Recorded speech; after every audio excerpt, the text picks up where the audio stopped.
نحمده ونصلي على رسوله الكريم اما بعد فاعوذ بالله من الشيطان الرجيم بسم الله الرحمن الرحيم رب اشرح لي صدري ويسر لي امري واحلل عقدة من لساني يفقهوا قولي. جی لاسٹ ویک ہم نے کیا پڑھا کچھ یاد نہیں.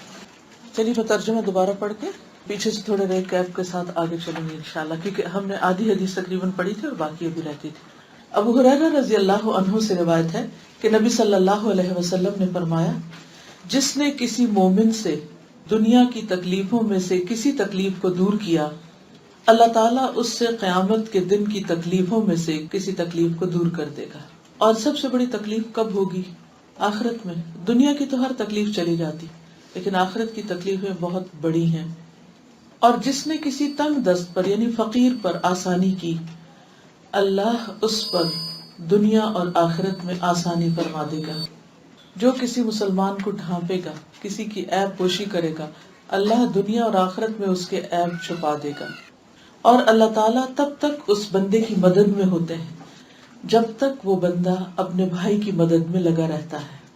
اور جو کسی ایسے راستے پر چلا جس میں علم تلاش کرتا ہو، یعنی علم حاصل کرنے کے لیے گھر سے نکلا، اللہ تعالیٰ اس کے لیے اس وجہ سے جنت کا راستہ آسان کر دیتے ہیں. اور جو لوگ اللہ کے گھروں میں سے کسی گھر میں اللہ کی کتاب کی تلاوت کرتے ہیں اور اس کی تعلیم میں مصروف ہوتے ہیں، ان پر سکینت نازل ہوتی، سکون اترتا ہے اور رحمت انہیں ڈھانپ لیتی، فرشتے انہیں گھیر لیتے ہیں اور اللہ تعالیٰ ان کا ذکر اپنے پاس موجود فرشتوں کے پاس کرتے ہیں. اور جس کو اس کے اپنے اعمال نے پیچھے کر دیا تو اس کا حسب نسب اسے آگے نہیں بڑھا سکتا، یعنی کسی خاص خاندان میں ہونے کی وجہ سے وہ آگے نہیں جا سکتا جب تک کہ وہ خود محنت نہ کرے، خود کام نہ کرے. تو اس میں سب سے پہلے حدیث میں دوسروں کی تکلیف دور کرنے کی بات کی گئی. تکلیف کی کتنی قسمیں ہوتی ہیں؟ مالی تکلیف، جسمانی تکلیف، ذہنی تکلیف، روحانی تکلیف، جذباتی تکلیف. کیا ہر شخص تکلیف سے گزرتا ہے یا صرف چند لوگوں پر تکلیفیں آتی ہیں؟ ہر شخص تکلیف سے گزرتا ہے، کبھی تھوڑی اور کبھی زیادہ. کبھی بہت سے لوگ اکٹھے کسی تکلیف میں مبتلا ہو جاتے ہیں اور کبھی انفرادی طور پر. کبھی کوئی ایسا شخص ہوتا ہے جو قریب ہوتا ہے آپ کے، جو تکلیف میں ہے، اور کبھی وہ دور بھی ہو سکتا ہے. تو کوئی بھی شخص کہیں بھی ہو، جب آپ کو یہ پتہ چل جائے کہ وہ تکلیف میں ہے، چاہے وہ آپ کے ساتھ بیٹھا ہوا ہے یا بیک ہوم ہے، دور ہے کہیں، تو آپ کا رویہ کیا ہونا چاہیے؟ اس وقت انسٹنٹ ری ایکشن کیا ہونا چاہیے؟ احساس کریں. احساس کے بعد کیا کریں؟ نیکسٹ اللہ سے دعا کرنی چاہیے. دعا کریں اور اس بات کے بارے میں سوچیں کہ میں اس کے کس طرح کام آؤں. ٹھیک ہے، دعا تو کرتے ہیں، لیکن یہاں دعا کی بات نہیں کی گئی، یہاں بات کی گئی ہے کسی کی مدد کرنے کی، اس کی تکلیف دور کرنے کی. جو تکلیف ہمیں پتہ چل جائے، نظر آ رہی ہو، ہم محسوس کر رہے ہوں، تو پھر فوری طور پر ہمارا ایکشن کیا ہونا چاہیے کہ اگر ہمارے اپنے بس میں ہے کچھ کرنا تو ہم خود کچھ کریں، اور اگر ہمارے بس میں نہیں ہے کچھ کرنا تو کیا کریں؟ کسی ایسے شخص سے کہیں جس کے بارے میں ہمیں یہ معلوم ہو کہ وہ مدد کر سکتا ہے، ہم اس سے سفارش کریں، اس سے کہیں. تکلیف کی نوعیت کو پہلے دیکھیں. اگر فائنینشیلی ہے تو اس کی پلاننگ اس حساب سے کریں گے، ایموشنلی ہے تو پھر اس کے حساب سے. جی ہاں، پہلے تکلیف کی نوعیت کو دیکھیں گے کہ کس قسم کی تکلیف ہے. اگر فائنینشیل پرابلم ہے کوئی تو اس اعتبار سے پلاننگ ہوگی، اگر کوئی سکھ ہے تو اس اعتبار سے پلان کریں گے، اور اگر کوئی ذہنی یا روحانی تکلیف میں مبتلا ہے تو اس کے مطابق اس کو مشورہ دیں گے یا اس کے لیے کچھ کریں گے یا کسی اور کو کچھ کرنے کے لیے کہیں گے. مثلا نبی صلی اللہ علیہ وسلم کے پاس جب کوئی شخص آتا قرض لینے کے لیے اور آپ اس کو خود نہیں دے سکتے تھے تو بعض اوقات آپ دوسرے سے لے کر دے دیتے، بعض اوقات کسی کو دینے کے لیے کہہ دیتے، کیونکہ ایک شخص کے بس میں نہیں ہوتا کہ دوسرے کی ساری تکلیفیں خود ہی دور کر لے. بعض چیزیں آپ انڈیویجولی کچھ بھی نہیں کر سکتے، اس کے لیے آپ کو دوسروں کو ساتھ ملانا پڑتا ہے. لیکن اصل چیز یہ ہے کہ انسان اس کے بارے میں ضرور سوچے اور دوسروں کے لیے مشکل پیدا نہ کرے. بلکہ مشکل آسان کرے، اور اگر کوئی اور دوسرا مشکل پیدا کر رہا ہو تو اس کو روکے بھی۔ یہ سب کچھ کرنے کا فائدہ کیا ہے؟ اس کا فائدہ کیا بتایا گیا؟ ہمیں کیا ملے گا؟ ہمیں تو کام بڑھ جائے گا۔ اللہ سبحانہ وتعالیٰ ہماری آخرت کی تکلیفوں میں سے کوئی تکلیف دور کر دے گا، ٹھیک ہے؟ اور یہ بھی یاد رکھیے کہ بدلہ عمل کی طرح کا ہوتا ہے، یعنی جس طرح کی آپ کسی کی تکلیف دور کریں گے اسی قسم کی آپ کی کوئی تکلیف دور کر دی جائے گی، دنیا کی بھی اور آخرت کی بھی۔ پھر اس کے بعد ہے اگلا حصہ ہے اس کا، جس نے کسی تنگ دست پر آسانی کی اس پر اللہ دنیا اور آخرت میں آسانی کرے گا۔ اس کا کیا مطلب ہے؟ تنگ دست کون ہوتا ہے؟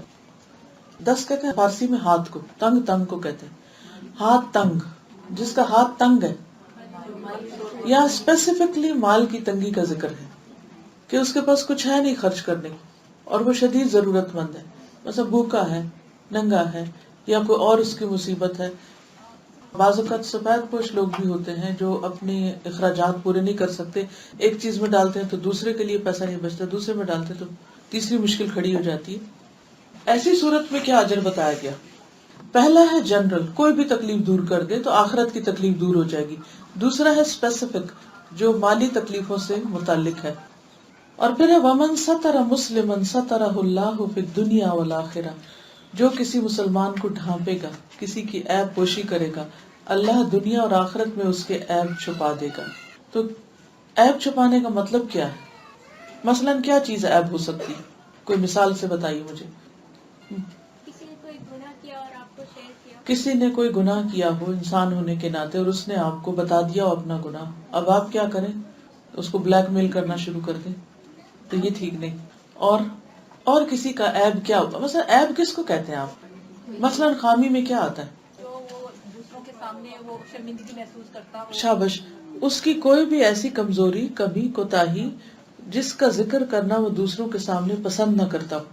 مثلا سوچئے، کیونکہ ہوتا پتہ کیا ہے، جب ہم سوچتے نہیں، غور نہیں کرتے، ہمیں پتہ نہیں ہوتا، تو جب عمل کا وقت آتا ہے نا تو ہم فیل ہو جاتے ہیں، کیونکہ ہم نے اس علم کو اس جگہ اپلائی کرنا ہی نہیں سیکھا۔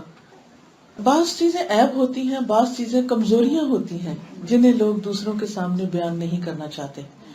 مثال کے طور پر اگر کسی بچی کو اچھا کھانا نہیں بنانا آتا، فار ایگزامپل، یہ اس کی ویکنس ہے، اور اس کے مقابلے میں آپ کو بہت اچھا بنانا آتا ہے، تو آپ کو کیا کرنا چاہیے؟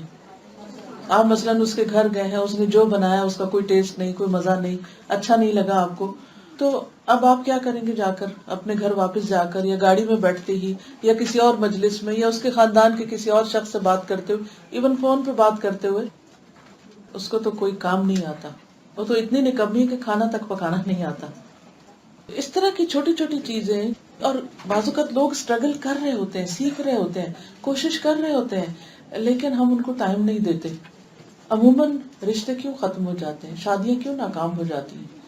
جو ہی لڑکی کی شادی ہوتی ہے، شروع میں ہی وہ آتی ہے بیچاری، ابھی نئے جگہ پر ایڈجسٹمنٹ کا ٹائم ہوتا ہے، نئے گھر کے نئے طریقے، کھانے پینے کے انداز، سٹائل، رہنا اٹھنا بیٹھنا، میل ملاقات، یہ ساری چیزیں بھی وہ سیکھ ہی رہی ہوتی ہے کہ ہم فرسٹریٹ ہو جاتے ہیں، ہم اس کو ٹائم ہی نہیں دیتے، اور اس کی چھوٹی موٹی باتیں جو ہے وہ پوری دنیا میں نشر کر دیتے ہیں، جس کے نتیجے میں وہ ڈسہارٹ ہو جاتی ہے، اور پھر وہ کہتی کہ میں نے یہاں رہنا ہی نہیں، حالانکہ کوئی بڑی بات نہیں ہوتی، یہ چیزیں وقت کے ساتھ ساتھ ٹھیک ہو جاتی ہے۔ کوئی بھی نئی چیز انسان کے لیے اڈاپٹ کرنا مشکل ہوتا ہے، کسی بھی جگہ کا کلچر، کسی بھی جگہ کا طریقہ۔ مثلاً بعض خاندانوں میں کیا ہوتا ہے کہ کوئی مہمان آئے تو ایک دم اٹھ کے ملتے ہیں، جو گھر میں وہ نکال کے رکھ دیتے ہیں، آفر کرتے ہیں، اپنے لیے کچھ بچا کے نہیں رکھتے، سب پیش کر دیتے ہیں، بہت کھلے دل کے ہوتے ہیں۔ اب ہو سکتا ہے کہ ایک ایسی لڑکی جس کے گھر میں یہ چیز ایک عام نارمل اور روٹین کی بات ہو، وہ جب اپنے سسرال میں جاتی ہے اور وہاں پر ایسا کچھ کلچر نہیں ہے، اب وہ جب اٹھا کے سب سامنے لا کے رکھے گی تو نتیجہ کیا ہوگا؟ گھر میں تو فساد ہو جائے گا کہ تم تو سب کچھ لٹا بیٹھی ہو۔ تو اس میں اصل چیز عیب تو نہیں ہے، اصل چیز تو کلچرز کا فرق ہے یا عادتوں کا فرق ہے، یا بجائے اس کے کسی لڑکی کی خامی بتایا جائے، خامی تو دوسری طرف ہے، لیکن کوئی اپنی غلطی تو ماننے کو تیار نہیں، اور نتیجہ کیا ہوتا ہے؟ جھگڑے، فساد، لڑائیاں، تو ایسی صورت میں اگر کوئی چیز واقعی کسی کے اندر کم ہے، اس کی خامی ہے، وہ تو ہے ہی، لیکن اگر کوئی چیز صرف آپ کے پوائنٹ آف ویو سے خامی ہے، کمزوری ہے، نقص ہے، نقصان ہے، تو اس صورت میں بھی حق نہیں پہنچتا کہ خواہ مخواہ ایسی منفی قسم کی باتوں کو اچھالا جائے. کیونکہ جب ہمارے منہ سے کوئی غلط بات نکلتی ہے تو وہ پلٹ کے ہمارے ہی اوپر آتی ہے. اگر یہ چیز ہمیں یاد رہے تو ہم فار اور اون سے اپنی خاطر ایسی باتیں نہ کریں. کیونکہ یہاں اللہ تعالیٰ کا وعدہ کیا ہے کہ جو کسی کی کمزوریاں چھپائے گا اللہ سبحانہ و تعالیٰ اس کی کمزوریوں کو چھپا دے گا. اور قیامت کے دن جب کہ سارے نامہ اعمال انسان کے ہاتھ میں ہوں گے اور پوری دنیا کے سامنے نشر ہو رہے ہوں گے تو اللہ تعالیٰ جب بندے کو بلائیں گے، جسے حدیث میں آتا ہے کہ نبی صلی اللہ علیہ وسلم نے فرمایا تم میں سے ایک شخص اپنے رب کے قریب ہوگا، یعنی وہاں جا کے کھڑا ہوگا بالکل سامنے، یہاں تک کہ اپنا ہاتھ رب اس پر رکھ کر فرمائے گا تو نے فلاں فلاں برا کام کیا تھا. انسان کیسے جھوٹ بول سکتا ہے؟ انسان اقرار کرے گا کہ ہاں میں نے کیا تھا. پھر اللہ تعالیٰ پوچھے گا اور فلاں بھی غلط کام کیا تھا، وہ کہے گا ہاں وہ یہ بھی کیا تھا. پھر اللہ تعالیٰ اور پوچھیں گے، سارے گناہوں کا اقرار کرائیں گے اور بندے کے پاس کوئی چارہ نہیں ہوگا کہ اپنے گناہ کا اقرار نہ کرے. پھر اللہ تعالیٰ فرمائیں گے میں نے دنیا میں تیرے گناہوں پہ پردہ ڈالا تھا، کسی کو نہیں پتہ چلنے دیا، آج بھی میں تیرا پردہ ڈالتا ہوں. لیکن یہ کس کے لیے ہوگا؟ اس کے لیے جو دنیا میں دوسروں کے عیب نہ اچھالے، دوسروں کی کمزوریوں کو ڈھانک دے، دوسروں کی خراب باتوں کو دفن کر دے. لیکن جس کا مشغلہ یہ ہو اور جس کی دلچسپی اس بات میں ہو اور جس کا دل اس چیز میں لگتا ہو کہ وہ صرف دوسروں کی کمزوریوں کو اچھال اچھال کے خوش ہو اور دوسروں کے سامنے رکھے، تو پھر وہ اپنا انجام بھی سوچ لے. پھر اسی طرح رسول اللہ صلی اللہ علیہ وسلم نے فرمایا جس نے کسی میت کو غسل دیا اور اس کی پردہ پوشی کی، اللہ تعالیٰ اس کے گناہوں کی پردہ پوشی کر دیں گے، اللہ تعالیٰ اس کو چھپا دیں گے. یعنی خاص طور پر جب کوئی فوت ہو جاتا ہے تو اس وقت کئی چیزیں ہو سکتی ہیں، اس کی کوئی ایسی بیماری ہو سکتی ہے، اس کے جسم کے اندر کوئی نقص ہو سکتا ہے، کوئی داغ ہو سکتا ہے، کوئی ہو سکتا ہے کہ مثلاً میت اتنی بیمار رہی ہو کہ اس نے اپنے انڈر لیگز صفائی نہ کی ہو، یا کوئی اور اس طرح کی چیز ہو، یا اس سے کوئی اسمیل آ رہی ہو، یا کوئی بھی چیز جو ناپسندیدہ ہو. تو ظاہر ہے جب مردہ کو نہلایا جاتا ہے تو جو نہلانے والا ہے وہ تو پورے جسم کو کھولتا ہے نا ایک طرح سے. تو اس صورت میں بھی زبان پہ تالا رکھنا چاہیے اور کسی سے کچھ بھی ذکر نہیں کرنا چاہیے. بعض لوگوں کی عادت ہوتی ہے کہ قریت کے پوچھتے ہیں اچھا اس کو کیا بیماری تھی، اچھا اس کی فلاں چیز کیسی تھی، اس کی فلاں چیز کیسی تھی. بعض اوقات ایسا ہوتا ہے کہ میت کی ڈیٹیریشن ہو چکی ہوتی ہے جب تک نہلانے کا وقت آتا ہے، بعض اوقات کچھ اور ایسی ناپسندیدہ چیزیں ہوتی ہیں. تو اس صورت میں کچھ بھی ہو، مطلب بہت اسمیل آ رہی ہو، بہت گندی کوئی چیز ہو، ذکر نہیں کرنا چاہیے. ہمیں کیا پتا جب ہم مریں گے تو ہمارے ساتھ کیا ہوگا، اور ہم کس حال میں ہوں گے اور کہاں پر ہوں گے اور کس کے ہاتھوں میں ہوں گے اور وہ ہمارے ساتھ کیا حشر کرے گا. تو اس لیے ایسی چیزوں کا ذکر نہیں کرنا چاہیے اور کسی کی بھی عزت کے درپے نہیں ہونا چاہیے، چاہے کوئی زندہ ہو یا مردہ ہو. رسول اللہ صلی اللہ علیہ وسلم نے یہ بھی فرمایا اے ان لوگوں کی جماعت جو صرف زبان سے اسلام لائی ہو، دلوں میں ایمان داخل نہیں ہوا، مسلمانوں کی غیبت نہ کیا کرو، یعنی کسی کے عیب مت کھولا کرو، اور نہ ان کی عزت و آبرو کے درپے ہو، کیونکہ جو کسی کی عزت کے پیچھے پڑ جاتا ہے اللہ تعالیٰ اس کی عزت کے پیچھے پڑ جائیں گے، اور اللہ تعالیٰ جس کی عزت کے درپے ہو جائے اسے گھر میں بھی رسوا کر کے چھوڑتے ہیں. اب یہ تو تھا ایک عام اصول، یعنی جنرل پرنسپل کہ کسی کی برائی بیان نہ کی جائے. لیکن جیسا کہ ہم جانتے ہیں کہ ہر معاملے میں کچھ نہ کچھ ایگزمپشنز ہوتی، یعنی استثنائی صورتیں ہوتی کہ جس میں اس کام کی رخصت ہوتی. وہ بھی جاننا بہت ضروری ہے کہ کب اور کیسے اور کہاں. مثلا روزے فرض ہیں لیکن بیمار کے لیے کیا ہے؟ رخصت ہے. نماز فرض ہے، پیریڈ والی عورت یا بچہ جس کا پیدا ہوتا ہے اس کے لیے رخصت ہے. وضو لازم ہے، بیمار کے لیے تیمم بھی کافی ہے. اسی طرح کسی کا عیب نہیں بتا سکتے. ہاں کچھ مواقع ایسے ہوتے ہیں کہ اس کا ذکر ضرورتاً مجبوراً کرنا پڑتا ہے، اس کو بیان کیا جا سکتا ہے، لیکن صرف اتنا جتنی کوئی بات ہو، اس کو مرچ مسالہ لگا کر نہیں، یا اس کو ایگزیجریشن کے ساتھ نہیں بیان کرنا چاہیے.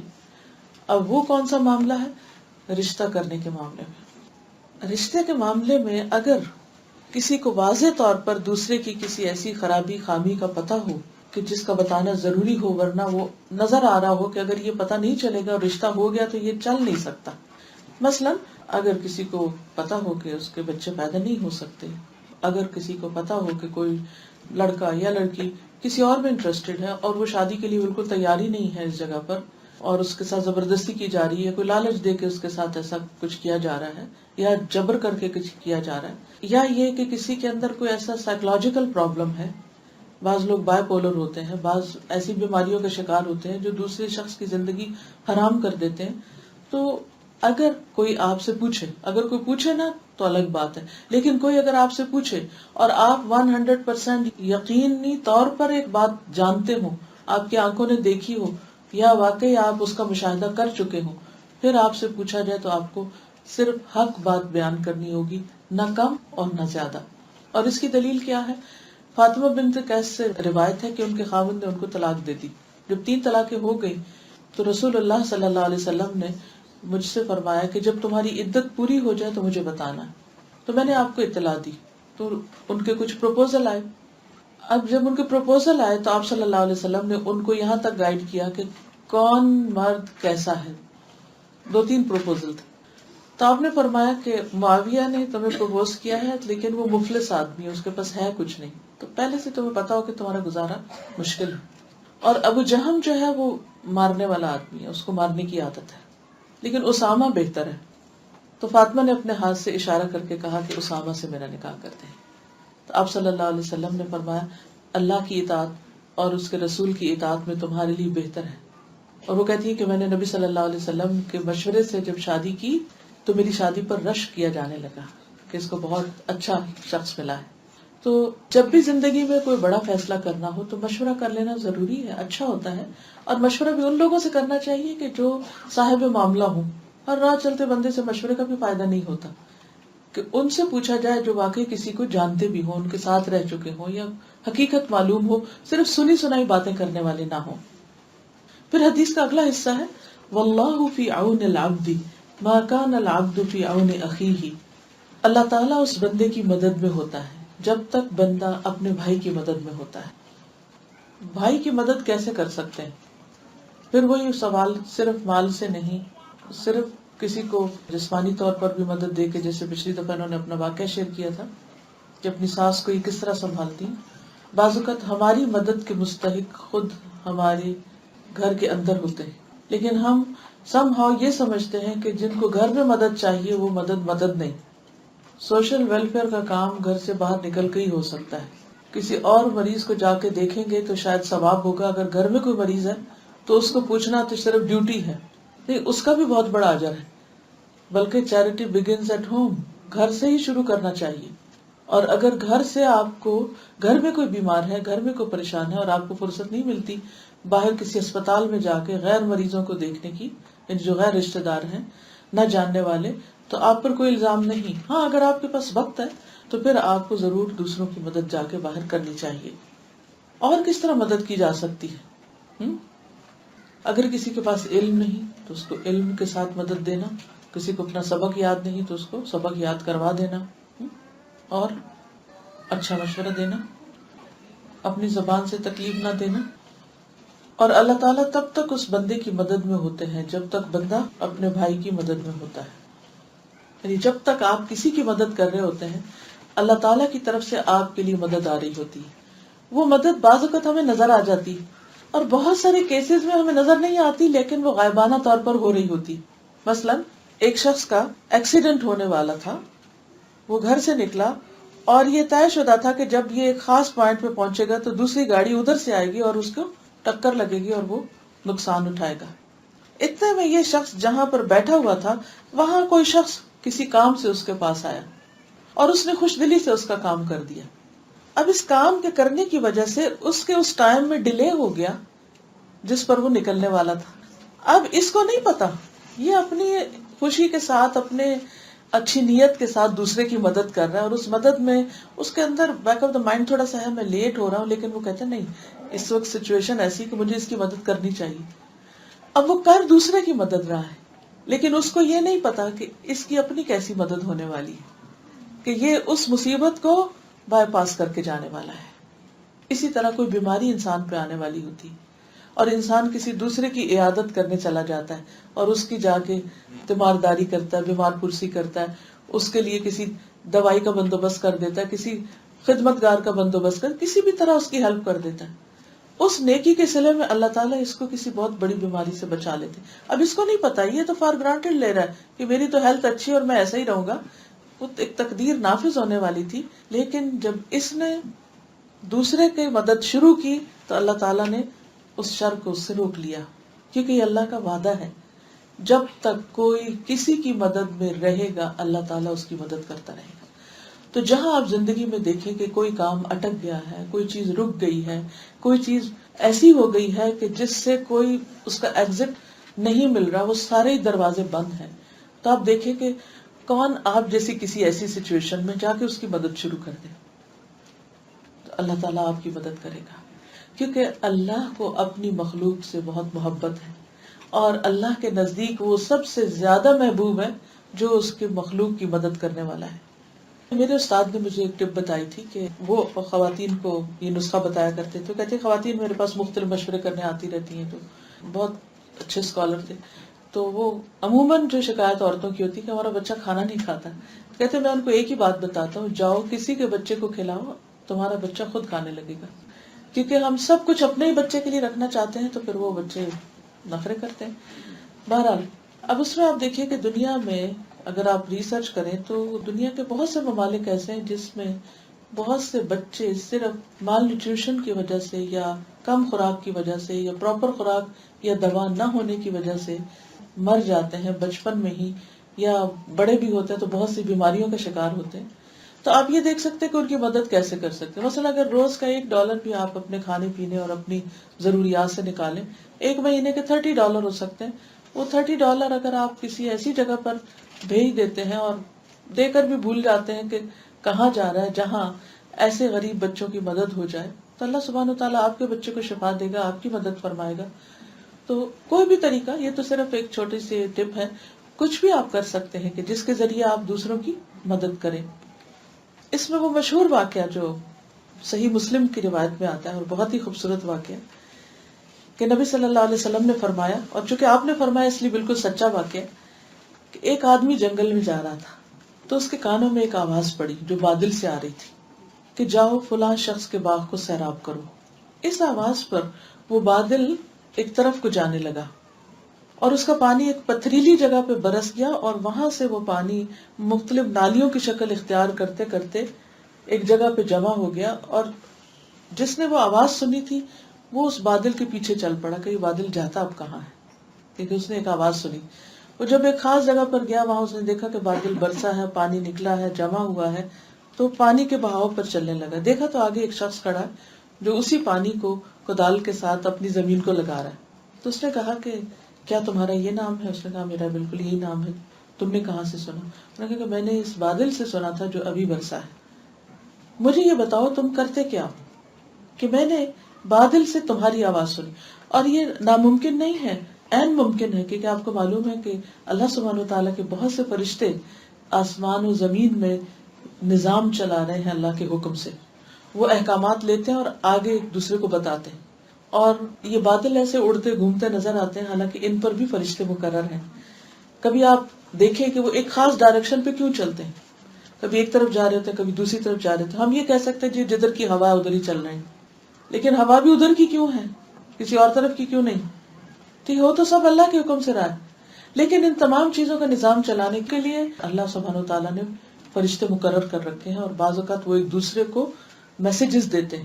یہ جو زمین پر پیشن گوئیاں کرتے ہیں نجومی وغیرہ، یہ بھی ان کی جنات اوپر جاتے ہیں اور فرشتوں کی آپس کی باتیں سن کر وہاں سے کچھ چرا کے باتیں آ کے ادھر بتاتے ہیں، اور اس کی وجہ سے پھر وہ آگے پیشن گوئیاں کرتے ہیں. بہرحال اب وہ جب اس آدمی سے ملاقات اس نے کی جس کا نام اس نے بادل میں سنا تھا، تو اس نے کہا کہ تم مجھے بتاؤ تم کام کیا کرتے، تمہارا عمل کون سا ہے جس کی وجہ سے تم پر اتنی رحمت ہے کہ سارے out of all those places تمہارے اوپر یہ بارش برسی. تو اس نے کہا کہ جو بھی میری آمدنی ہوتی ہے، میری پیداوار ہوتی ہے، اس کے میں 3 حصے کرتا ہوں. ایک حصہ صدقہ کر دیتا ہوں، 1/3. ایک حصہ اپنے اوپر لگاتا ہوں اپنے گھر والوں پر اور ایک حصہ واپس اسی باغ میں لگا دیتا ہوں. تو یہ تھا دراصل اس کا وہ عمل جس کی وجہ سے اللہ سبحانہ تعالیٰ اس کو مزید مدد دے رہا تھا. اور ایسے میریکلز ہوتے ہیں بعض اوقات تاکہ لوگوں کا ایمان اور یقین اور بڑھے. پھر اسی طرح رسول اللہ صلی اللہ علیہ وسلم نے یہ بھی فرمایا مجھے اپنے کسی بھائی کی ضرورت پوری کرنے کے لیے اس کے ساتھ چلنا اس مسجد نبوی میں 1 مہینے کے اعتکاف سے زیادہ پیارا ہے. ہم میں سے ہر ایک کی خواہش ہوتی ہے کہ مسجد نبوی میں جا کے اعتکاف کرے. کسی کا بھی سنے کہ وہ جا رہا ہے اور اعتکاف کرے گا تو ہمارے اندر ایک حسرت سی پیدا ہوتی ہے کہ کاش ہمیں بھی موقع ملتا.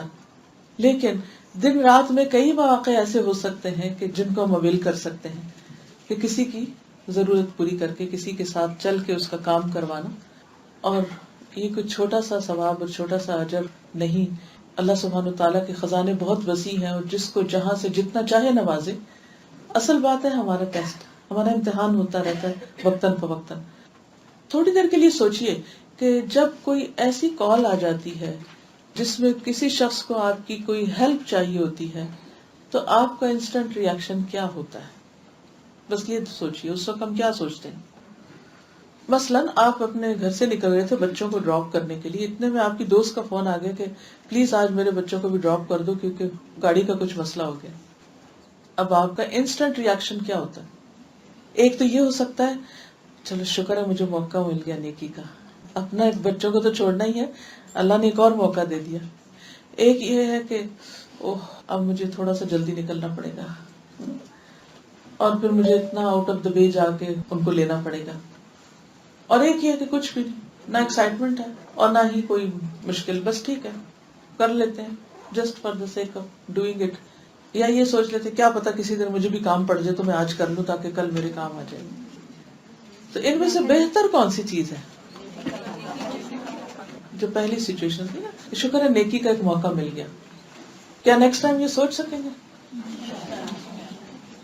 اور ایسا تو بہت دفعہ ہوتا ہے نا کہ آپ کسی کام سے نکلتے ہیں اور بچوں کا اسکول ٹائم ہو جاتا ہے اور آپ پک نہیں کر سکتے، کسی نہ کسی کو کہنا ہی پڑتا ہے. پھر آپ کے ذہن میں ایک آتا ہے، پھر کہتے ہیں نہیں وہ مائنڈ کرے گی، دوسرا آتا ہے نہیں اس کو بھی نہیں کہہ سکتی، تیسرے کو، چوتھے کو.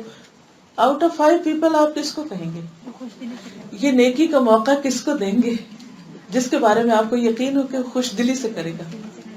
اللہ سبحانہ و تعالیٰ بھی نیکی کے مواقع اسی کو دیتے ہیں جو خوشی سے نیکی کرنے والا ہو. اب یہی تو ہمارے ٹیسٹ ہوتے ہیں، یہی ہمارے ٹیسٹ ہوتے ہیں کہ جب ایسی کوئی سچویشن سامنے آ جائے تو اس وقت ہمارا ری ایکشن کیا ہوتا ہے. وہ کہتی ہے کہ کچھ دن پہلے یہ بچوں کو ونڈر لینڈ لے جانے کے لیے نکل ہی رہے تھے کہ ان کی فرینڈ کی کال آ گئی کہ ان کے ہسبینڈ اوپر سے گر گئے ہیں اور یہ ونڈر لینڈ جانے کی بجائے ان کو دیکھنے کے لیے چلے گئے. ایسے مواقع اور بھی مشکل ہوتے ہیں کیونکہ سارے بچے ایکسائٹیڈ ہوتے ہیں اور وہ خود تو انسان ایکسپٹ کر ہی لیتا ہے لیکن بعض اوقات فیملی ایکسپٹ نہیں کرتی، ان کو بڑا بوجھل ہوتا ہے، بہت بھاری ہوتا ہے. تو ایسی صورت میں ان کا بھی ذہن تیار کرنے کی ضرورت ہے ان جنرل، نہ کہ اسی وقت لیکچر دینا شروع کریں. لیکن عمومی طور پر اگر یہ بات ہمیں سمجھ میں آ جائے کہ ہم کسی کی مدد کے لیے نہیں جا رہے، دراصل اپنی ہی مدد کے لیے آ رہے ہیں، اپنی ہی خاطر جا رہے ہیں. یہ اپنی نواسی کے ساتھ آتی ہیں تو راستے میں جہاں سے بس سٹاپ ہے وہاں سے ان کو بتاتی ہیں کہ دیکھیں گے اگر کوئی یہاں پیدل جا رہا ہو تو ہم اس کو رائڈ دیں گے. تو وہ بھی خوشی سے دیکھنے لگتی ہے کہ کوئی ہے جس کو ہم رائڈ دے سکیں. تو یہ بچپن سے آپ کو اپنے بچوں کا ذہن بنانا پڑے گا اور بچپن سے آپ کو ان کا ذہن تیار کرنا پڑے گا تاکہ جب عمل کا وقت آئے تو ان کے لیے یہ چیز مشکل نہ ہو. کیونکہ سب سے بڑی مشکل ہمارے نفس کی ہوتی ہے، اپنے آپ کو بنانا سب سے مشکل کام ہوتا ہے. ایک اور اگزامپل ہے نبی صلی اللہ علیہ وسلم کے زمانے کی. جابر بن عبداللہ کہتے ہیں کہ میں نبی صلی اللہ علیہ وسلم کے ساتھ ایک سفر میں تھا، واپس آتے ہوئے مدینہ منورہ دکھائی دینے لگا تو آپ نے فرمایا جو شخص اپنے گھر جلدی جانا چاہے وہ جا سکتا ہے. جابر کہتے ہیں کہ پھر ہم آگے بڑھے. میں اپنے ایک سیاہی مائل بے داغ سرخ اونٹ پر سوار تھا، دوسرے لوگ میرے پیچھے رہ گئے. میں اسی طرح چل رہا تھا کہ اونٹ رک گیا. نبی صلی اللہ علیہ وسلم نے فرمایا جابر اپنا اونٹ روکو. آپ نے اپنے کوڑے سے اونٹ کو مارا، اونٹ کود کر چل نکلا. پھر آپ نے دریافت کیا کیا یہ تم اونٹ بیچ دو گے مجھے، یہ اونٹ مجھے دے دو. میں نے کہا ہاں. جب مدینہ پہنچے اور نبی صلی اللہ علیہ وسلم اپنے ساتھیوں کے ساتھ مسجد نبوی میں داخل ہوئے تو میں بھی آپ کی خدمت میں حاضر ہوا اور اپنے اونٹ کو پتھر سے باندھ کر اندر گیا. میں نے عرض کیا اللہ کے رسول صلی اللہ علیہ وسلم یہ آپ کا اونٹ آ گیا. آپ نے کہا تھا مجھے بیچ دو تو یہ آ گیا. تو آپ صلی اللہ علیہ وسلم باہر تشریف لائے, اونٹ کو گھمانے لگے اور فرمایا یہ اونٹ تو ہمارا ہی ہے. اس کے بعد آپ نے چند اوقیہ سونا مجھے دیا, یعنی اس کی قیمت دی, اور پوچھا کہ کیا قیمت پوری ہے, تم اس پر راضی ہو؟ میں نے عرض کیا جی ہاں. پھر آپ نے فرمایا اب قیمت اور اونٹ دونوں تمہارے ہیں, جاؤ لے جاؤ. ہوا اصل میں یہ تھا کہ وہ اونٹ ان کو تنگ کر رہا تھا, تو آپ صلی اللہ علیہ وسلم کیا چاہتے تھے کہ ان کی تکلیف دور کر دیں, دوسرا اونٹ ان کو مل جائے. اور پھر آپ نے اتنا خوبصورت طریقہ اختیار کیا کہ اچھا چلو مجھے بیچ دو تم. اور پھر وہ بیچ بھی رہے تھے, لیکن اس کے بعد آپ نے فرمایا اچھا تم یہ قیمت لے جاؤ, تاکہ اس قیمت سے وہ کوئی اور اونٹ لے لے. کئی دفعہ ایسا ہوتا ہے نا کہ کچھ چیزیں چاہے تنگ بھی کریں, مثلا آپ کی گاڑی ہے وہ آپ کو تنگ بھی کر رہی ہو, لیکن اس کے ساتھ آپ ایزی بھی ہوتے ہیں, اس کے ساتھ ایک ایموشنل اٹیچمنٹ بھی ہوتی ہے, تو وہ چیز دینی بھی مشکل ہوتی ہے. کئی دفعہ سوچتے بھی رہتے ہیں کہ بیچ دیں لیکن نہیں بیچ پاتے. پھر اسی طرح یہ ہے کہ بعض اوقات آپ خود نہیں کر سکتے لیکن آپ دوسرے کو توجہ دلا سکتے ہیں. مثلا ایک شخص آیا اور اس نے کہا کہ مجھے سواری چاہیے, تو آپ نے فرمایا کہ میرے پاس تو کوئی سواری نہیں, لیکن تم فلاں کے پاس چلے جاؤ, شاید وہ تمہیں کچھ سواری دے دے.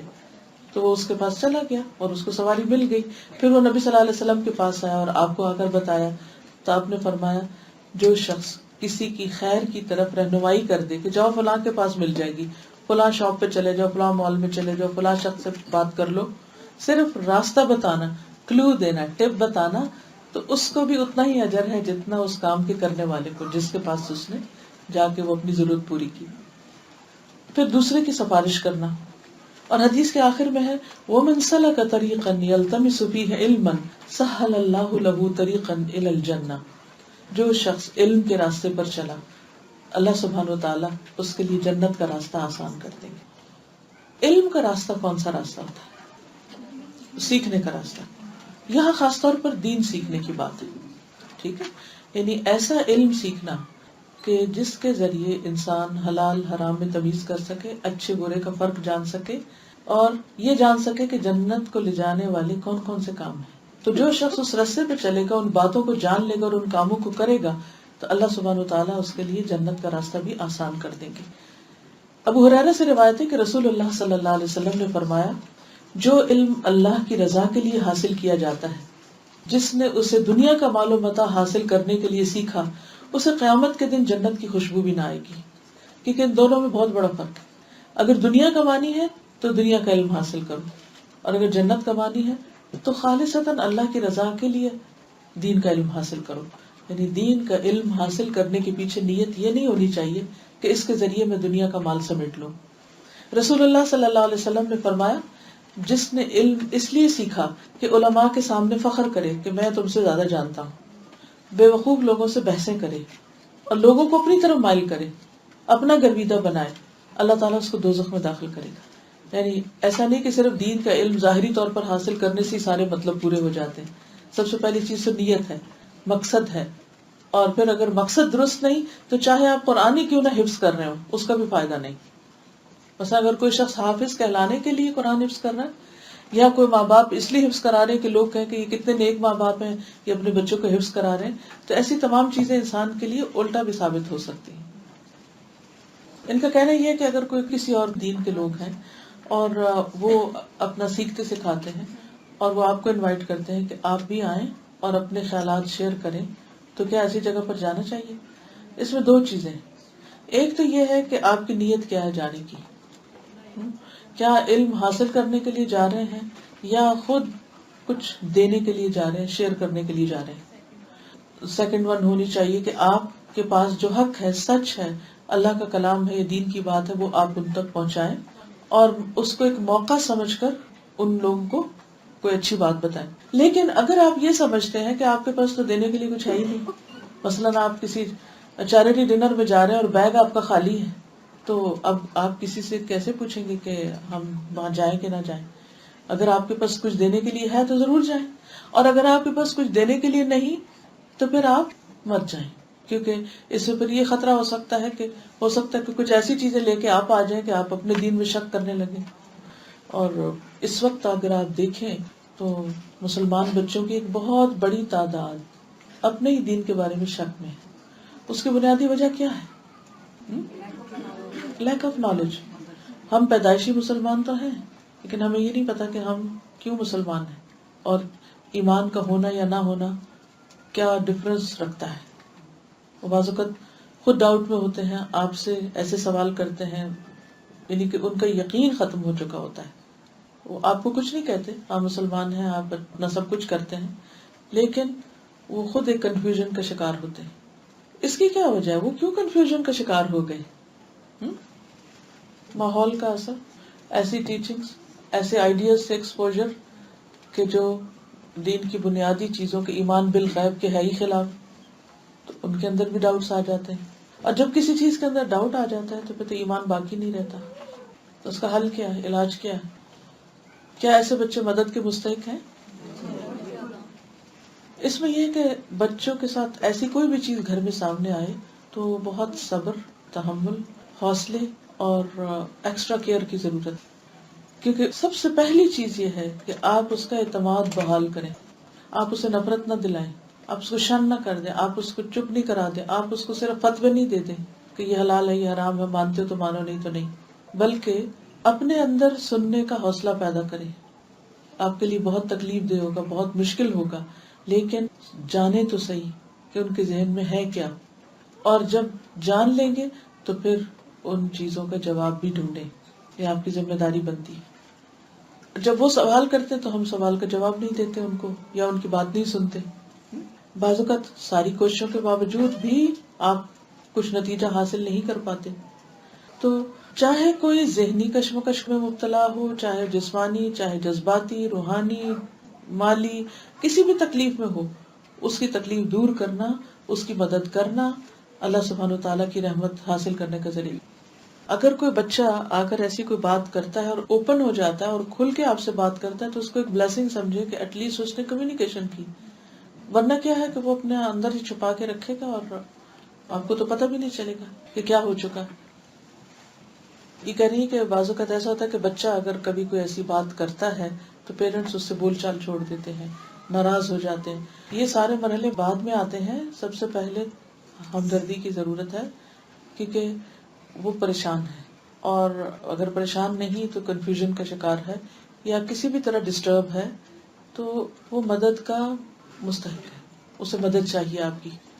جی I was thinking that the lack of knowledge is not within the kids, but it's within us. جی دیکھیے، ایک اچھا طریقہ یہ ہے کہ جب بھی کوئی آپ کے پاس ایسا مطالبہ لائے، جیسے بچے ہیں کوئی ایسی بات کرتے ہیں جو آپ کو معلوم ہے کہ it doesn't make sense، یا آپ کی مرضی کے خلاف ہے، یا ان کے لیے ہارمفل ہے. کئی دفعہ وہ ایسی چیز کے لیے پریشرائز کرتے ہیں جو ان کے لیے انتہائی ہارمفل ہوتی، لیکن اس وقت ان کا مائنڈ ایکسپٹ نہیں کرتا. تو اس پر بہت ٹھنڈے دل سے، تحمل کے ساتھ ان سے کوسچنز کریں، ان سے پوچھیں. مثلا اگر بچہ کہتا ہے اس نے کسی خاص جگہ پہ شادی کرنی، تو بجائے اس کے کہ نہیں نہیں نہیں یہ نہیں ہو سکتا، اور یہ تو اس خاندان میں کبھی ہوا نہیں اور آئندہ بھی نہیں ہوگا اور مرتے دم تک نہیں ہوگا، اور میرا جنازہ اٹھ جائے گا لیکن یہ نہیں ہوگا، ایسی ایسی دھمکیاں دیتے ہیں نا، فوراً ایموشنل ہو جاتے ہیں یا رونا دھونا شروع کر دیتے ہیں یا اور طرح سے فرسٹریشن نکالتے ہیں. تو آپ اس کو جوک میں بھی لے سکتے ہیں، اچھا تو پھر تم بڑے ہو گئے، اس کا مطلب پہلے تو اس طرح تھوڑا اس کو ٹیکل کریں لائٹلی، پھر اس کے بعد یہ ہے کہ سوال شروع کریں، اور اس طرح کے سوال کریں کہ جس سے اس کا اپنا مائنڈ سوچنے لگے کہ ہاں ہمارے پیرنٹس جو کہہ رہے ہیں اس کی کوئی وجہ ہے. تو انشاءاللہ خیر میں ذرا حدیث مکمل کر لوں. تو بات یہ ہو رہی تھی کہ جب کوئی شخص دین کا علم حاصل کرنے کے لیے نکلتا ہے اور صحیح نیت کے ساتھ نکلتا ہے تو اللہ تعالیٰ اس کے لیے جنت کی راہیں آسان کر دیتے ہیں، کیونکہ اس کے ڈاؤٹس دور ہوتے ہیں، کنفیوژن دور ہوتی ہے، ایمان مضبوط ہوتا ہے، اس کے دل کے اندر ایک خوشی آتی ہے، اللہ تعالیٰ کی عبادت میں دل لگتا ہے، تو یہ اس کے تعلقات دوسرے انسانوں سے بہتر ہوتے ہیں. تو یہ ساری چیزیں انسان کے لیے جنت کا راستہ آسان کر دیتی ہیں. پھر آپ دیکھیے کہ بعض اوقات جب علم ہوتا ہے تو انسان تھوڑے وقت میں بہت بڑے بڑے کام کر جاتے ہیں. وہ کام جو لوگ ایک مہینے میں کر سکتے ہیں وہ شخص ایک دن میں کر سکتا ہے، کیونکہ اس کو وہ کرنے کا طریقہ معلوم. بالکل اسی طرح جیسے اگر کوئی مکینک ہے تو آپ اس کے پاس بگڑی ہوئی گاڑی لے جائیں گے تو وہ تو ایک آدھ ٹھک ٹھک کرے گا اور وہ گاڑی ٹھیک ہو چکی ہوگی، لیکن آپ ہو سکتا ہے صبح سے شام تک اس کے ساتھ جھگڑتے رہے اور آپ کسی نتیجے پہ نہ پہنچے. تو فرق کس چیز کا؟ وہ علم کا فرق ہے نا، وہ ماہر ہے اس چیز کا، اسے پتا ہے. اور بعض اوقات کوئی بہت بڑی بات نہیں ہوتی، کہیں سے چھوٹا سا پرزہ گھمانا ہوتا ہے اور وہ کام ٹھیک ہو جاتا ہے. اسی طرح ڈاکٹر ہے، اسی طرح باقی پیشے ہیں. جہاں جو بھی ماہر ہوگا اور جو جتنی جلدی اس مسئلے کو سمجھے گا اس کو سولوشن اتنی جلدی لے آئے گا. اسی طرح جب دین کا علم ہمارے پاس ہوتا ہے تو ہمارے پاس چوائسیز ہوتی ہیں کہ کون سا کام ہمیں کس وقت کرنا ہے. بعض اوقات ایک وقت میں آپ کے پاس 4-5 کام اکٹھے ہو جاتے ہیں، یہ بھی کرنا ہے، یہ بھی کرنا ہے، یہ بھی کرنا ہے، اور ہم پریشان ہو جاتے ہیں. اور پھر بعض اوقات تو اپنے اوپر مصیبت ڈال لیتے ہیں اور بعض اوقات کچھ بھی نہیں کرتے یا ہمارا نیگیٹو ریئیکشن ہوتا ہے. اب مثلاً ایک ہی گھنٹہ ہے آپ کے پاس اور آپ کو نماز بھی پڑھنی ہے اور آپ کو کھانا بھی پکانا ہے اور آپ کو خود اپنی بھی کوئی تیاری کرنی ہے اور آپ کو بچے کو بھی دیکھنا. اور اب ایسے میں پھر آپ کو پرائرٹی سیٹ کرنی ہوگی. کام سارے نیکی کے، لیکن پرائرٹی آپ کس بنا پہ سیٹ کرے گی؟ اس کے لیے بھی علم ہونا چاہیے کہ what comes first، پہلے کیا آ رہا ہے. ہو سکتا ہے آپ کہیں جی نماز پہلے آ رہی ہے، ہاں ٹھیک ہے، لیکن نماز کے لیے ہو سکتا ہے ابھی 2-3 گھنٹے، جس سمر میں دن لمبے ہوتے ہیں 2-3 گھنٹے موجود ہیں اور اس سے پہلے بچہ رو رہا ہے اسکول سے آ کر، اس کو کھانا چاہیے. تو اب آپ پہلے نماز سے بھی شروع کر دیں گے، پہلے آپ اس کو کھانا دے دیں گے. اور اگر آپ کے پاس علم نہیں اور آپ نے صرف کوئی ایک بات سن رکھی ہے تو ہو سکتا ہے کہ آپ اسے کہیں کہ تم بیٹھو میں پہلے اول وقت میں نماز پڑھ لوں. بالکل اول وقت میں پڑھنے کا بہت بڑا اجر ہے، لیکن اگر تھوڑے 10-15 منٹ آگے پیچھے ہو گئے تو کوئی بہت بڑا مسئلہ نہیں. تو دین پر عمل کرنے کے لیے بھی انسان کو پھر علم چاہیے اور مسلسل سیکھتے رہنے کی ضرورت ہوتی ہے. مثلاً حضور صلی اللہ علیہ وسلم اپنے گھر سے تشریف لے گئے تو ان کی اہلیہ حضرت جویریہ جو تھی وہ بیٹھی ہوئی کچھ پڑھ رہی تھی. آپ گئے، نماز پڑھی، آپ صحابہ وغیرہ سے ملے، بات چیت کی، سورج نکلا، واپس آئے تو دیکھا وہ ابھی تک پڑھ رہی ہیں کچھ. تو آپ نے فرمایا ہے کہ کیا تم اس وقت سے بیٹھی ہو جب سے میں گیا ہوں؟ انہوں نے کہا جی ہاں. آپ نے فرمایا تم سے ملاقات کے بعد میں نے 4 کلمات 3 بار کہے ہیں، 4 کلمات 3 بار کہے ہیں، اور اگر تمہارے آج کے ان سارے کلمات کو، یہ ذکر کو جو تم نے اب تک کیا ہے، ان کے برابر تولا جائے تو جو میں نے پڑھا ہے اس کا وزن کہیں زیادہ ہے. یعنی تم نے ٹائم زیادہ لگایا ہے لیکن اتنا نہیں اجر پایا جتنا میں نے تھوڑی دیر میں پا لیا ہے. تو اس کے بعد آپ نے ان کو بتایا سبحان اللہ و بحمدہ عدد خلقہ ورضا نفسہ وزنۃ عرشہ ومداد کلماتہ. اگر صبح کے وقت فجر کی نماز کے بعد آپ 3 دفعہ یہ پڑھ لیتے ہیں اور آپ کے پاس زیادہ وقت نہیں ہے مصلی پہ بیٹھنے کا، لمبا چوڑا ذکر کرنے کا یا بہت عبادت کرنے کا، کیونکہ بعض اوقات بچے چھوٹے ہوتے ہیں، بعض اوقات جاب ہوتی، کام ہوتا ہے، بعض اوقات آپ خود بیمار ہوتے ہیں، نہیں کچھ کر پاتے، پھر اندر ایک ریگریٹ ہوتی ہے ہم کچھ کر نہیں رہے. لیکن اگر آپ کے پاس ایسا علم ہے تو انشاءاللہ العزیز اس پر عمل کر کے آپ تھوڑے عبادت میں بھی راضی ہو جائیں گے، آپ کے اندر ایک اطمینان کی کیفیت ہوگی. پھر اسی طرح ایک اور روایت میں آتا ہے، حضرت انس کہتے ہیں کہ ایک بدو نبی صلی اللہ علیہ وسلم کے پاس آیا اور کہا کہ اللہ کے رسول صلی اللہ علیہ وسلم مجھے کسی بہترین چیز کی تعلیم دے. آپ نے اس کا ہاتھ پکڑ لیا اور فرمایا یوں کہا کرو سبحان اللہ والحمد للہ ولا الہ الا اللہ واللہ اکبر. بدو نے ان 4 چیزوں کو اپنی انگلیوں پہ گنا، سبحان اللہ والحمد للہ ولا الہ الا اللہ واللہ اکبر، 4 ہو گئے. نبی صلی اللہ علیہ وسلم نے اسے فرمایا اے بدو جب تم سبحان اللہ کہو گے تو اللہ تعالیٰ فرمائیں گے تو نے سچ کہا، جب الحمدللہ کہو گے تو اللہ تعالیٰ فرمائیں گے سچ کہا، جب لا الہ الا اللہ کہو گے تو اللہ تعالیٰ فرمائیں گے تو نے سچ کہا، اور جب اللہ اکبر کہو گے تو اللہ تعالیٰ فرمائیں گے تو نے سچ کہا، اور جب اس کے بعد تم اللہم اغفر لی کہو گے تو اللہ تعالیٰ فرمائیں گے میں نے تجھے بخش دیا. بعض اوقات ایسا ہوتا ہے نا کہ چھوٹی چھوٹی غلطیاں ہم کر چکتے ہیں اور ہمارا ضمیر ہمیں سخت ملامت کرنے لگتا ہے کہ یہ کیوں بات کر دی، یہ کیوں کر دیا، وہ کیوں کر دیا. اس کا ازالہ کیا ہے، کفارہ کیا ہے؟ سبحان اللہ الحمد للہ ولا الہ الا اللہ اللہ اکبر اللہم اغفر لی، اللہ تو مجھے معاف کر دے. تسبیح کرے اور اپنی بخشش مانگ لے، بات ختم، اور آگے چلیں، سفر جاری رکھیں، اگلا کام کریں.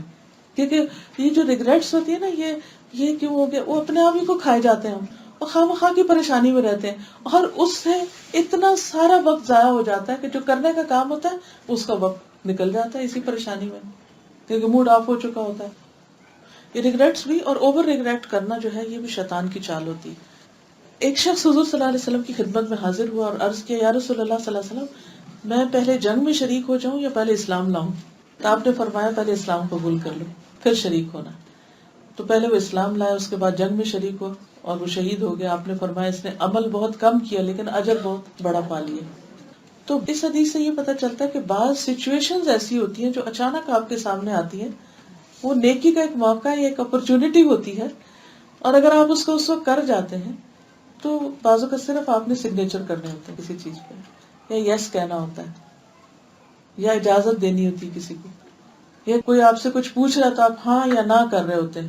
اب یہ آپ کی ہاں یا نہ جو ہے صرف ہے تو یس اور نو، لیکن اس یس کی وجہ سے اگر کسی نے بہت بڑا کوئی نیکی کا کام کر لیا تو وہ سارا آپ نے کما لیا، لامتنا ہی پروفٹ، صرف ایک اچھی سوچ کے ساتھ، یا تھوڑی سی اویلیبلٹی، یا تھوڑی سی اپنے دماغ کو حاضر کر کے کسی کے کام آنا یا کسی کی مدد کر دینا.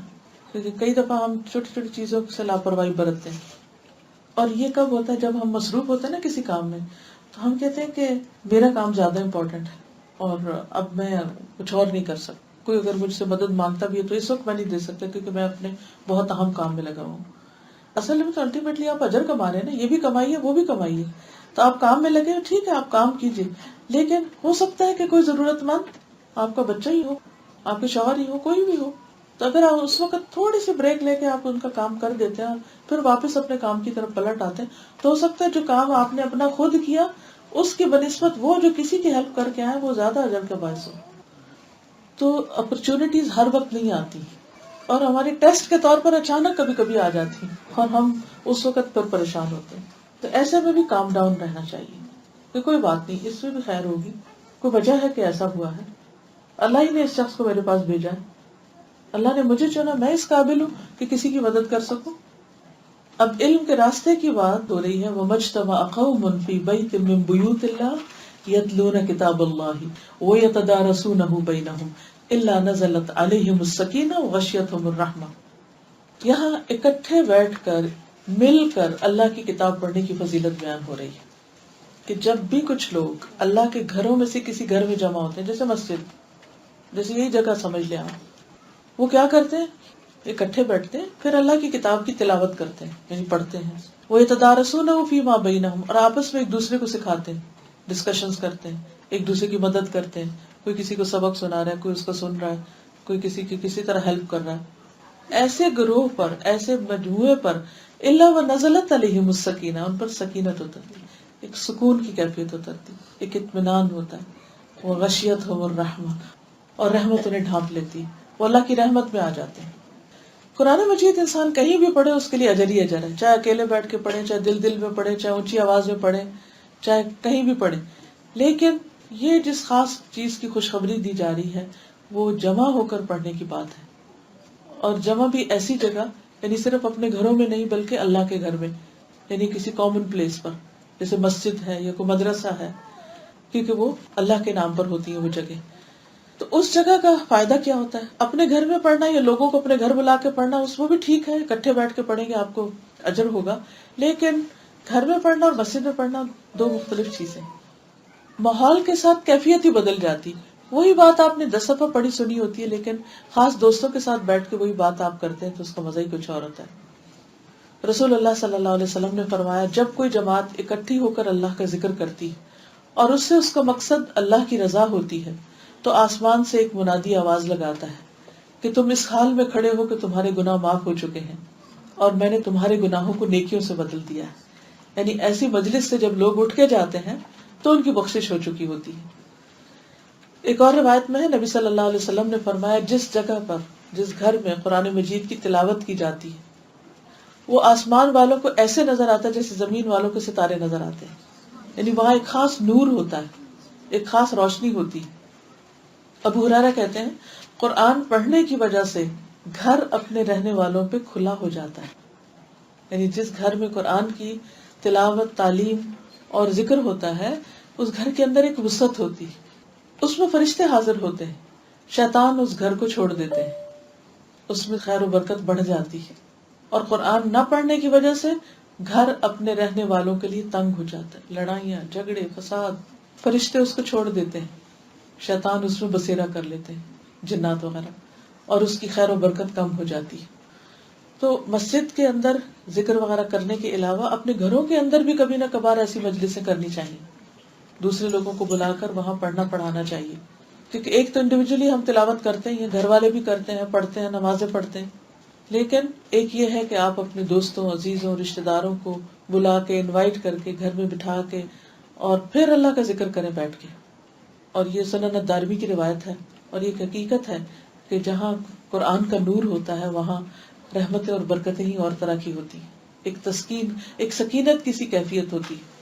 ایکسپلین کر دیں گے اس کا طریقہ کار کیا ہونا چاہیے؟ جیسے درس و تدریس کی مجلس ہوتی ہے، جیسے اب ہم یہاں بیٹھ کے جو کر رہے ہیں، جیسے اس طرح یہاں بیٹھ کے کر رہے ہیں. مثلاً آپ اپنے گھر میں ایک سرکل کرتے ہیں، ہلکا کرتے ہیں، اور اس میں کیا ہے کہ آپ کے اسٹریٹ کے یا بلڈنگ کے لوگ آ جاتے ہیں، سارے بیٹھ جاتے ہیں. اب ایک شخص اس میں سے زیادہ جانتا ہے، اس کی قرات اچھی ہے، تو اب ایک آیت پڑھ رہا ہے، وہ سنا رہا ہے، اس کی غلطی نکلی، پھر دوسرا پڑھ رہا ہے، پھر تیسرا پڑھ رہا ہے، چوتھا پڑھ رہا ہے. پھر اس کے بعد ایک کوئی اس میں اچھی بات بتاتا ہے کہ اس میں سے قرآن کی کوئی تفسیر کر دیتا ہے. یا تدارسون کو ہوتا ہے ایک دوسرے کو سیکھنا سکھانا، آپس میں ایک دوسرے کو درس دینا. ایک اس کو سکھاتا ہے، وہ اس کو سکھاتا ہے، باری باری ٹرن بائی ٹرن سارے کچھ نہ کچھ سکھاتے ہیں، کوئی اچھی بات شیئر کرتے ہیں. اور اس حال میں اٹھتے ہیں کہ کوئی وہاں غیبت وغیرہ نہیں، کچھ نہیں، کہ جب وہ لوٹتے ہیں تو واقعی ان کے دل خوش ہو چکے تھے. یعنی کوئی فلفلمنٹ ہوتی ہے، کیونکہ انسان کو انسان کی ضرورت ہوتی ہے. اکیلے عبادت جنگلوں میں بھی لوگ کرتے رہتے ہیں، لیکن جو عبادت اجتماعی ہوتی ہے، اور اسلام میں اجتماعی عبادتوں پہ بہت زور ہے. مثلا دن میں 5 دفعہ مسجد جاؤ مردوں کے لیے، 5 دفعہ مسجد. حالانکہ کیا تھا، مرد کہیں بھی نماز پڑھ لیں، لیکن اکٹھی عبادت سے کیا ہوتا ہے؟ جب آپ اکٹھے نماز پڑھتے ہیں تو کیا ہوتا ہے؟ مثلا جمعے کو جائیں آپ مسجد، یا تراویح کے لیے جائیں، یا عید پر جاتے ہیں، کوئی فیلنگ آتی ہے؟ اور اٹس ناٹ دا سیم. 27 گنا اجر تو زیادہ ملتا ہی، لیکن اٹس ناٹ دا سیم. وہ دل کے اندر ایک عجیب سا بلبلہ، ایک جوش، ایک اسپارک سا ہوتا ہے. صرف دوسروں کو اللہ کے گھر کی طرف جاتے ہوئے، بعض اوقات لمبی لائن گاڑیوں کی ہوتی ہے، لیکن جب ایک گاڑی گزرتی، دوسری گزرتی، تیسری گزرتی، سب مسجد مڑ رہے ہیں، ایک عجیب سی کیفیت ہونے لگتی. لوگ پارک کر رہے ہیں، مسجد سے باہر نکل رہے ہیں، ایسے لگا موتی بکھرے ہوئے. ایک رشتہ محسوس ہوتا ہے، اکٹھے بیٹھتے ہیں، کوئی کسی طرح جھک کے اللہ کا ذکر کر رہا ہے، کوئی کسی طرح اللہ سے رو کے مانگ رہا ہے. اب صرف اس کو دیکھ کے ہی آپ سوچتے ہیں کہ اللہ میں تو کچھ بھی نہیں. جب دوسروں کی عبادت کرتے دیکھتے ہیں تو اپنی عبادتیں حقیر لگتی ہیں، ورنہ تو ہم خود اپنے آپ کو بڑی چیز سمجھنے لگتے ہیں. اب رمضان آنے والا ہے تو جیسے تراویح وغیرہ ہے، یا تو اس میں اگر گھر میں آپ 20 رکعتیں پڑھنے کھڑے ہوئے یا 8 بھی پڑھیں تو کتنی مشکل ہو جاتی، لیکن جب قرات سنتے ہیں تو مزہ ہی کچھ اور.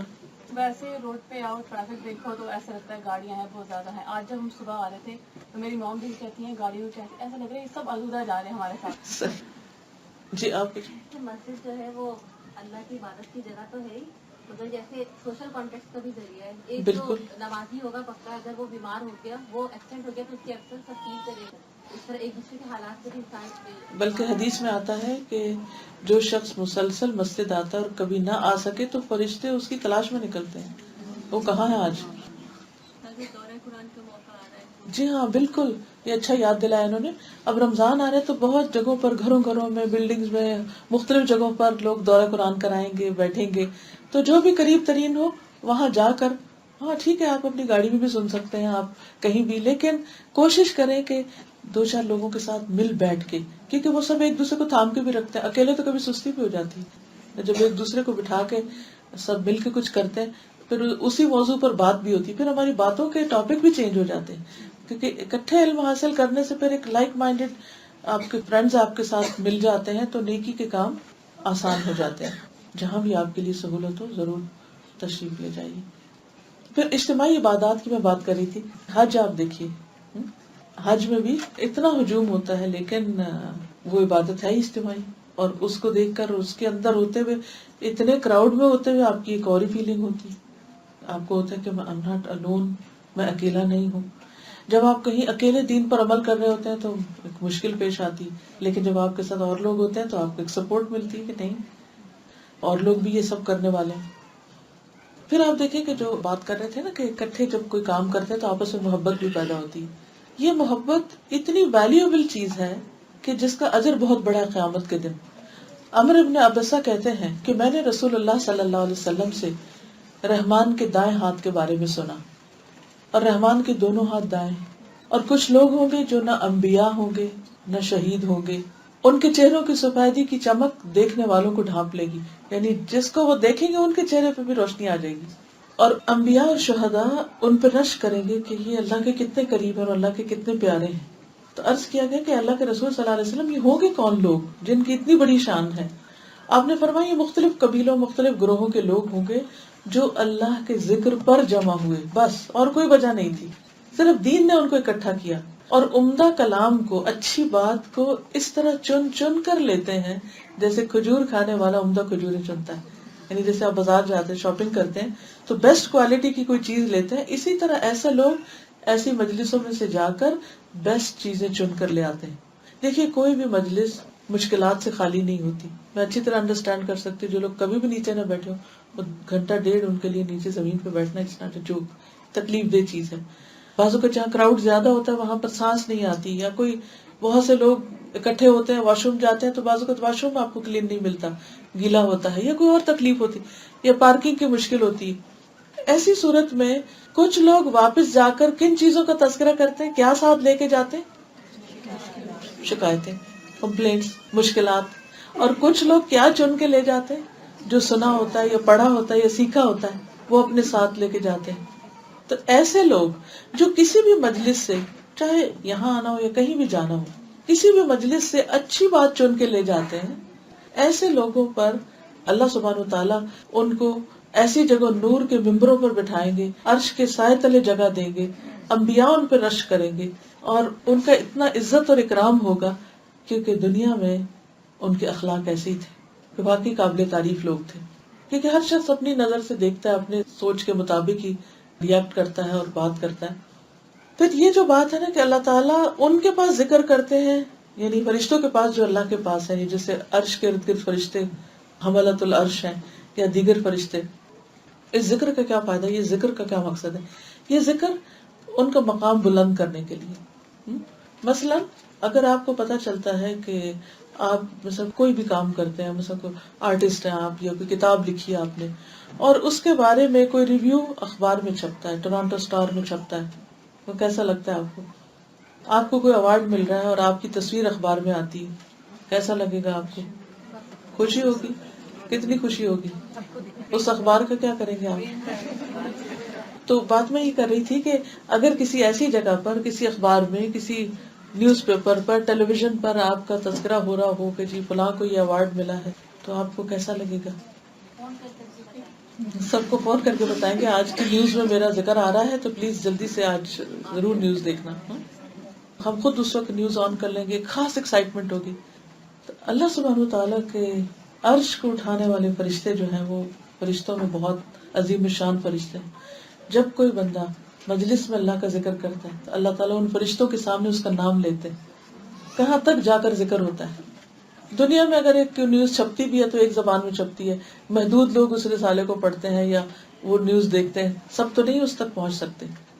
تو اس لیے مجلسوں میں اکٹھے بیٹھ کر اللہ کا ذکر کرنا ضروری ہے اور بہت ہی فائدے کی بات ہے.